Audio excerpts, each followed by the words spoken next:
KPCCയുടെ Bihar BD പരിഹാസം India സഖ്യത്തിനെതിരെ രാഷ്ട്രീയ ആയുധമാക്കി NDA. Vote ചോരി ആരോപണത്തിൽ നിന്നും ബീഹാറിലെ രാഷ്ട്രീയ ചർച്ച വഴിമാറുന്നതിൻ്റെ അസ്വസ്ഥതയിലാണ് കോൺഗ്രസ്. സുല്ലേട്ടാ, ശരിക്ക് രാഹുൽ ഗാന്ധി കോരി കൊണ്ടുവന്നത് അവസാനം KPCC കൊണ്ടുവന്ന് കല ഉടച്ചോ? ശരിക്കും എന്താ അതിൽ തോന്നുന്നത്? ഇത് ആദ്യമായിട്ടല്ല കല ഉടയ്ക്കുന്നത്. ആണോ? കോൺഗ്രസ് ഇതിനു മുമ്പും ഇതുപോലെ എക്സിൽ തന്നെ ഒരുപാട് പോസ്റ്റുകൾ ഇതുപോലെ വന്നു. നേരത്തെ 2014 പ്രധാനമന്ത്രി നരേന്ദ്രമോദി ഫ്രാൻസിസ് മാർപ്പാപ്പയെ കണ്ടപ്പോൾ അന്ന് ഈ KPCCയുടെ സോഷ്യൽ മീഡിയ പേജിൽ വന്ന പോസ്റ്റിൽ പറഞ്ഞു, finally the pope got a chance to meet God എന്നാണ് പറഞ്ഞ. ദൈവത്തെ കാണാൻ പോപ്പിന് അവസരം കിട്ടിയിരുന്നു. അപ്പോൾ ഇത് വലിയ വിവാദമായി. ദേശീയ നേതൃത്വത്തിന് മറുപടി പറയേണ്ടി വന്നു. ഹൈക്കമാൻഡ് വലിയ വിവാദമായി. അപ്പൊ ഈ പണി ഇടയ്ക്കിടയ്ക്ക് കൊടുക്കുന്നു. മാപ്പ് പറഞ്ഞു. അന്ന് ഇതിൽ പറയുന്നുണ്ട്, ഞാൻ ആ പോസ്റ്റ് എടുത്ത് നോക്കുമായിരുന്നേ. അപ്പോൾ അതിൽ ഇങ്ങനെ പറയുന്നുണ്ട്, ഈ പോസ്റ്റ് ക്രിസ്തു വിശ്വാസികൾക്ക് ഏതെങ്കിലും തരത്തിൽ വൈകാരികമോ മാനസികമോ ആയ വിഷമം ഉണ്ടാക്കിയിട്ടുണ്ടെങ്കിൽ നിരുപാധികം ഞങ്ങൾ ക്ഷമ ചോദിക്കുന്നു എന്നിട്ട്. അപ്പോൾ ഈ ക്ഷമ നിരന്തരം ചോദിച്ചുകൊണ്ടിരിക്കുകയാണ്. അപ്പോൾ ഈ ബീഹാറിൽ ഏറ്റവും വലിയൊരു പ്രത്യേകത എന്ന് പറയുന്നത്, കഴിഞ്ഞ 10-11 വർഷത്തിനിടയിൽ പ്രതിപക്ഷത്തിന് ഈ സർക്കാരിനെതിരെ മുന്നോട്ട് വയ്ക്കാൻ പറ്റിയ വലിയ രാഷ്ട്രീയ ആയുധമായിരുന്നു വോട്ട് ചോരി. കഴിഞ്ഞ 10 വർഷത്തിൽ നമുക്കറിയാം, രാഹുൽ ഗാന്ധി ആദ്യത്തെ 10 വർഷം രാഷ്ട്രീയമായി മുന്നോട്ട് വരാൻ കഴിയാത്ത വലിയ പ്രതിസന്ധിയാണ് നേരിട്ടത്.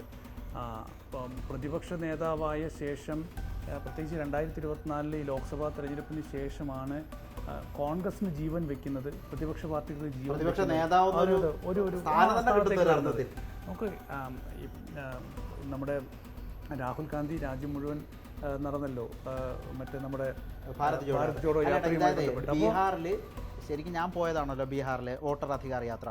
വലിയ വേവ്. അത് കഴിഞ്ഞ് അടുത്ത ദിവസം നമ്മുടെ പ്രധാന ഹെഡ്സും വാർത്തയും ബീഹാർ രാഷ്ട്രീയത്തെ ഉഴുതുമറിക്കാൻ രാഹുൽ ഗാന്ധിക്ക് കഴിഞ്ഞു. വലിയ ഇമ്പാക്റ്റ് ഉണ്ടാകും ഇത്.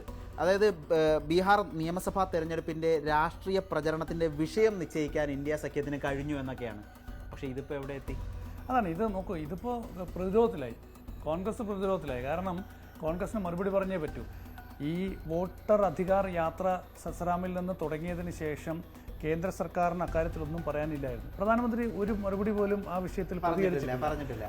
അപ്പോൾ അതിനിടയിലാണ് പ്രധാനമന്ത്രി അപമാനിച്ചു എന്നുള്ളൊരു നരേഷൻ, പ്രധാനമന്ത്രിയെയും അമ്മയും അപമാനിച്ചു എന്നൊക്കെ പറഞ്ഞുള്ളൊരു നരേഷൻ കൊണ്ടുവരുന്ന ആദ്യം ദേശീയില്ല.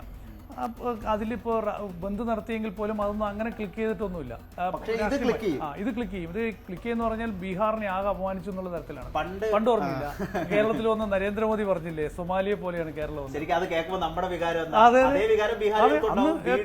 അന്ന് BJPക്ക് വലിയ തിരിച്ചടി ഉണ്ടായിരുന്നു. BJP പ്രതീക്ഷിച്ച വോട്ട് പോലും ഇവിടെ കേരളത്തിൽ കിട്ടിയില്ല.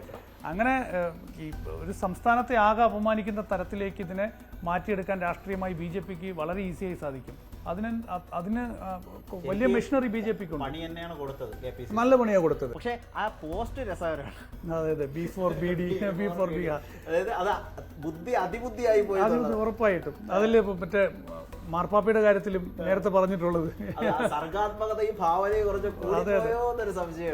ഞാൻ കേട്ടത് രാഹുൽ ഗാന്ധിയൊക്കെ ഭയങ്കര ദേഷ്യത്തിലാണെന്നാണ്. കാരണം ഇവരോട് വളരെ കർശന നടപടി എടുക്കണം എന്നൊക്കെ നിർദ്ദേശിച്ചെന്നാണ് കേട്ടത്. കാരണം നോക്കൂ, ദേശീയ തലത്തിൽ വലിയ രാഷ്ട്രീയ പ്രതിസന്ധിയാണ് കോൺഗ്രസ് ആയാലും പ്രതിപക്ഷ പാർട്ടികളായാലും നേരിടുന്നത്. കാരണം ഒരു അജണ്ട സെറ്റ് ചെയ്യാൻ പ്രതിപക്ഷ പാർട്ടികൾക്ക് കഴിയാത്ത രാഷ്ട്രീയ സാഹചര്യമാണ് കഴിഞ്ഞ 11 വർഷമായിട്ടുള്ളത്. അവിടെ നിന്ന് മാറി വോട്ട് ചോരി, വോട്ട് കൊള്ള എന്ന വിഷയം ഉയർത്തിക്കൊണ്ട് വലിയ രാഷ്ട്രീയ പ്രതിരോധം തീർത്ത് മുന്നോട്ട് വരുമ്പോഴാണ് മുന്നോട്ട് വരുമ്പോഴാണ് ഇപ്പോൾ അതിനെ ആകെ തകർത്ത് കളയുന്ന രീതിയിൽ ഒരു ക്യാമ്പയിൻ വരുന്നത്.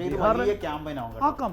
അപ്പോൾ പ്രധാനമന്ത്രിയെ അപമാനിക്കുന്നു, പ്രധാനമന്ത്രിയുടെ അമ്മയെ അപമാനിക്കുന്നു, ബീഹാറിനെ ആകെ അപമാനിക്കുന്നു. ബീഹാറിന് ഒരു BD പോലെയാണ് പിന്നെ മാത്രമല്ല, ഇത് കഴിഞ്ഞിട്ട് KPCCയുടെ ഈ കോൺഗ്രസ് കേരള എന്നുള്ള എക്സിൽ തന്നെ ഒരു മാപ്പ് പറഞ്ഞു.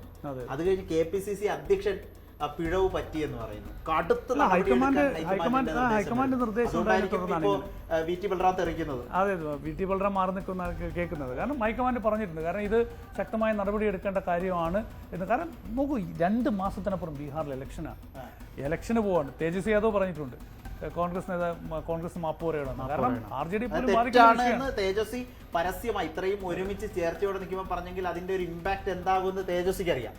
ഇത് ഈ വെയിലും മഴയും കൊണ്ട് രാഹുൽ ഗാന്ധി നടന്ന ഈ ഒരു യാത്രയ്ക്ക് ഒരു പ്രയോജനം ഇല്ലാതാക്കുന്ന രീതിയിലാണ് KPCCയുടെ ഒരു പോസ്റ്റ് ഉണ്ടായത്. പക്ഷേ ഒരു കാര്യമുണ്ട്, കൂടുതൽ കരുതലോടെ വേണം ഇക്കാര്യത്തിലൊക്കെ പ്രതികരിക്കാനും ഇത്തരം പോസ്റ്റുകളൊക്കെ ഇടാനും ഒക്കെ. കാരണം കേരളത്തിൽ ഒരുപാട് വിഷയങ്ങളുണ്ട്. അത്തരം വിഷയങ്ങളിലൊന്നും അഭിപ്രായം പറയാനുള്ള പറയാതെ ദേശീയ നേതൃത്വത്തെ ആകെ പ്രതിരോധത്തിലാക്കുന്ന, പ്രതിസന്ധിയിലാക്കുന്ന ഇത്തരം അതിബുദ്ധി കാണിക്കുന്നതിൽ നിന്ന് അല്പമെങ്കിലും ഇവരൊക്കെ മാറി നിൽക്കുന്നത് നല്ലതാണ്.